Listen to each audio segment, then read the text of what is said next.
నేను కొన్ని కొన్ని విషయాల్లో విన్నా.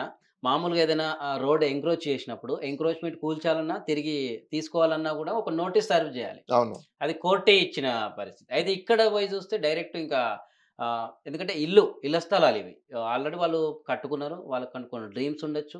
కొన్ని లోన్స్ జేసుకొని కట్టుండొచ్చు. ఎందుకంటే కొన్ని ఇప్పుడు మనం కోటిలో ఒక ఏరియా తీసుకుంటే, ఎంక్రోచ్ చేసి షాపులుంటేనే వాటిని డెమాలిష్ జేయాలంటే సర్వ్ జేయాలి. మరి ఇక్కడెందుకు వీళ్ళు పాటిస్తలేరంటారు? పాటిస్తలేదంటే ఎవరు క్వెషన్ చేస్తున్నారు? ఈ జియో మీద, పూర్తి జియో మీద ఎవరైనా ఛాలెంజ్ చేస్తున్నారా? జియో ఇల్లీగల్ అని ఎవరైనా ఛాలెంజ్ చేసారా? జియోలో వైరస్ ఉందని చెప్పి ఎవరైనా ఛాలెంజ్ చేసారా? Jio is not sustainable before the law అని చెప్పి ఎవరైనా ఛాలెంజ్ చేసారా? సో, బేసిక్‌గా గవర్నమెంట్ ఒక దెన్ పని మొదలుపెట్టిందంటేనే సామాన్యునికి భయమైతది.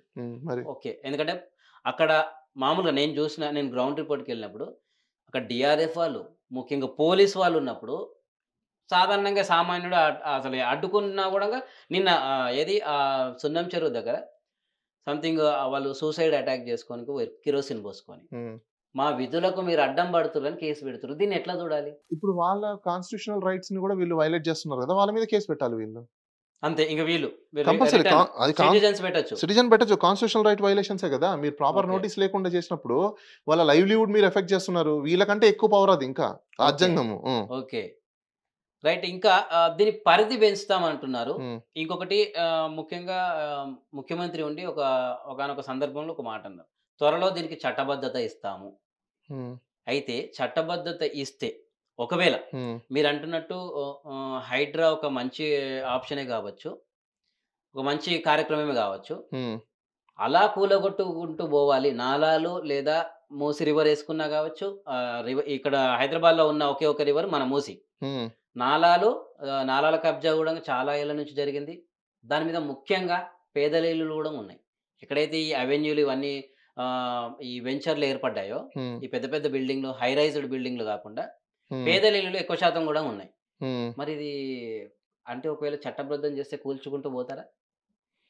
ఆ అవకాశం ఉంటదా? సీ దాన్ని ఒకవేళ కోర్టేమన్నా అదే అండి. ఇప్పుడు హ్మ్. ఒకవేళ అలా ఆక్యుపై చేసుకొని ఎవరైనా 30 సంవత్సరాలు దాటిపోయి ఉంటే మాత్రం ఖచ్చితంగా కోర్టు వాళ్ళకి న్యాయం చేస్తది. అయితే అలాంటి స్ట్రక్చర్స్ ఏమైనా తీయాలి అంటే దానికి సుప్రీం కోర్ట్ కొన్ని గైడ్‌లైన్స్ ఉన్నాయి. ఆ గైడ్‌లైన్స్ ఫాలో అవ్వాలి. ఓకే. వాళ్ళని అక్కడి నుంచి లిఫ్ట్ చేయాలంటే మీరు ఆల్టర్‌నేట్ ల్యాండ్స్ చూపించాలి వాళ్ళకి.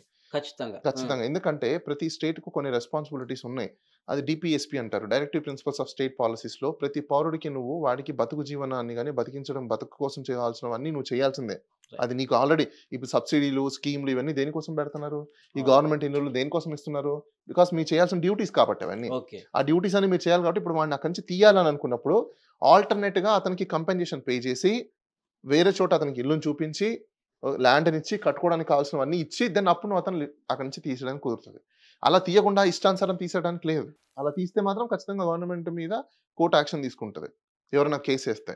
ఓకే. అంటే ముఖ్యంగా ఇంకోటి అవేర్‌నెస్ కూడా జనాల్లో ఉండాలి. అంటే జనాల్లో దీని ఉండాలి మీద మరి. మేము తిరగబడొచ్చు లేదా కోర్టు ఆశ్రయిస్తే న్యాయం దక్కుతది ఖచ్చితంగా ఖచ్చితంగా. దక్కుతుంది. ఇప్పటికైనా గూడంగా కూలిపోయిన వాళ్ళు ఒకవేళ తలుచుకొని లేదా వాళ్ళ కొద్దిగా స్తోమత ఉన్నోళ్ళు కోర్టుని ఆశ్రయిస్తే న్యాయం జరుగుతదండి? ఖచ్చితంగా జరుగుతుంది. హ్మ్. ఎవరు అప్రోచ్ అవుతున్నారు? ఎంతమంది అప్రోచ్ అవుతున్నారు చెప్పండి?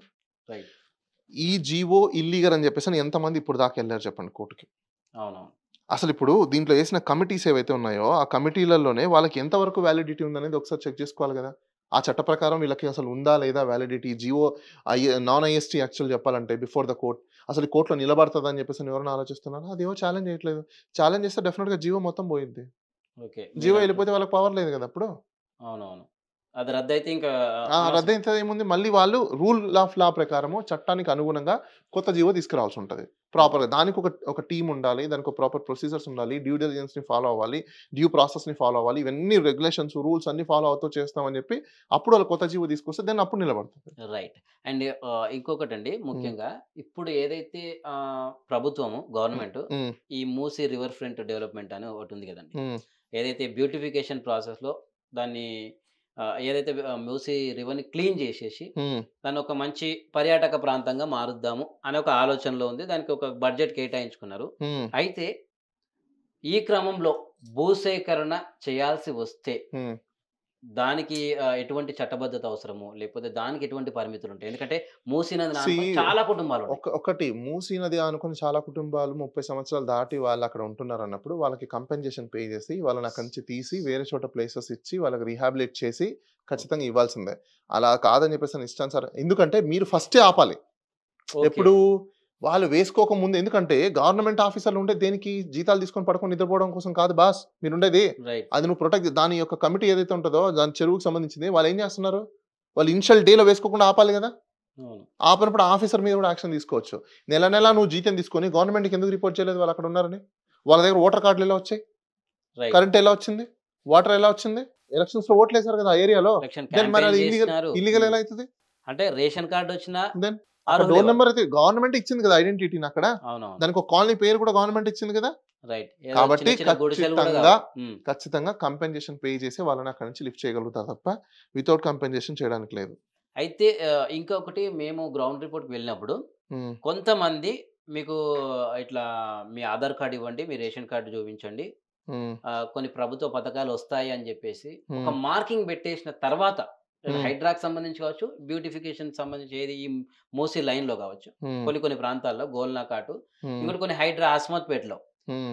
కొంతమంది వచ్చేసి ఇట్లా మీ కార్డులు ఇవ్వండి, మీకు పథకాలు వస్తాయి. మీకు ఇట్లా రేవంత్ రెడ్డి సర్కారు కాంగ్రెస్ గవర్నమెంట్ ఇట్లా ఇస్తదని చెప్పేసి తర్వాత హ్మ్. మీ ఇల్లు కూల్చేస్తారు. మీ ఇల్లు తీసుకుంటున్నాము. అందుకే మీది తీసుకుంటామని చెప్తుర్రు. ఇది అసలు ఏ రకమైన లా ప్రకారం పోతుర్రు? అసలు ఎవరు చేయాలి? ఒకవేళ నోటీసులు సర్వ్ చేయాలన్నా జనాలకి ఎవరు ముందలకెళ్ళాలి? సార్ ఇప్పుడు వాళ్ళు చెప్పే ప్రకారము నోటీసులు సర్వ్ చేయాలంటే దీనికి 3 రకాల చట్టాలున్నాయి. హ్మ్. ఒకటి పంచాయతీ, ఓకే. 2 municipality, 3 municipal corporations. ఈ ప్రతి 3 చట్టాలలో గూడా దాంట్లో నోటీస్ ఎలా సర్వ్ చేయాలి? నోటీస్ ఎలా ఇవ్వాలి? నోటీస్ ఇచ్చిన తర్వాత ఎన్ని రోజులు టైం ఇవ్వాలి? Illegal structures, illegal constructions, illegal occupations ఉంటే ఏ విధంగా రిమూవ్ చేయాలి?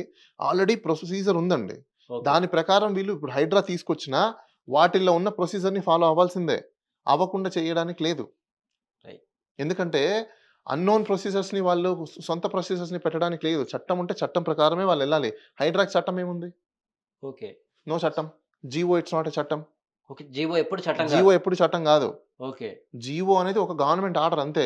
గవర్నమెంట్ ఆర్డర్ కూడా ఏ చట్ట ప్రకారం ఇస్తుందనేది కూడా కంపల్సరీ. జీవోకి చట్టం అంటే ఇది అన్ని జీవోలకు వర్తిస్తది దాన్ని ఇట్లా. దాన్ని అట్లా కాదు. దాన్ని కూడా ప్రతి జీవోలో కూడా ఏ చట్టం కింద జీవో ఇస్తున్నాం అనేది ఓకే. ఉంటది. ఓకే. ఇప్పుడు దీంట్లో ఏ చట్టాల కింద జీవోలు ఇస్తున్నారు ఇప్పుడు? ఈ జీవో దేని కింద తీసుకొచ్చారు? గవర్నమెంట్ జనరల్ అడ్మినిస్ట్రేషన్ పవర్ ఉందని చెప్పేసని ఆల్ యాక్ట్స్‌ని నేను కలిపేసి నేను సూపర్‌సీడ్ పవర్స్ ఇచ్చేస్తానంటే కుదరదు. Okay. You can't go beyond the law. If you want to do thought and you have to enact. ఒక కొత్త చట్టాన్ని తయారు చేయండి. అసెంబ్లీలో మొత్తం బిల్ పెట్టండి. బిల్ పెట్టి అప్పుడు చర్చించి యాక్ట్ తీసుకోండి. యాక్ట్‌లో అప్పుడు ఇలాంటి కమిటీని ఏర్పాటు చేయాలి. ఓహో! మళ్ళీ దీనికి ఒక కమిటీ ఏర్పాటు అప్పుడు చేయాల్సొస్తది. కమిటీని ఏర్పాటు చేయాలి. అంతేగాని జీవోని తీసుకొచ్చేసాం కాబట్టి నా ఇష్టానుసారం నేను చేస్తుంటే నో దట్స్ నాట్ పాసిబుల్. నువ్వు జీవో కూడా ఏ చట్టానికి అనుగుణంగా తీసుకొస్తున్నావు? ఏ రాజ్యాంగానికి విధుల్లో రాజ్యాంగంకు లోబడి ఉందా లేదా? If it is unconstitutional GO or అన్‌యాక్ట్ జీవో ఉందనుకోండి. Non following of the act GO ఉంటే it's non est before the law.